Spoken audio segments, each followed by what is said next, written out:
Тәуелсіздік алғанымызға 25 жыл болды.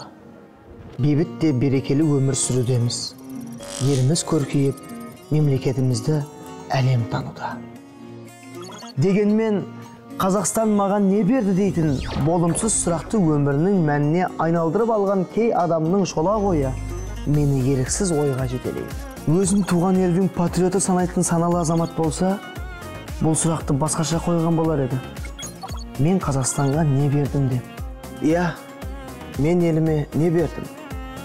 Осы елдің өркендеуіне дәрігер өзінің ант берген абзал міндетімен, ұстаз жақсы шәкірт тәрбиелеуімен, құрылысшы ауыр да сауапты еңбегімен, әкім халықшылдығымен, спортшы жеңісімен, әскери жауынгерлік адал парызымен еңбек сіңіруде. Мен тыңдаушымды жақсы әніммен сүйсінтуді мақсат еткен едім. Сахнада жүрген 11 жылда сол мақсатты жүзеге асыра алдым ба? Жоқ па?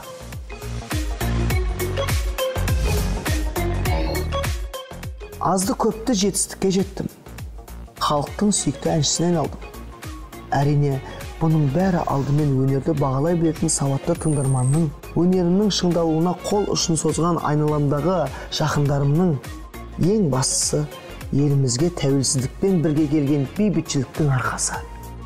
Ендеше менің де тәуелсіздік күніне деген тартуым бар.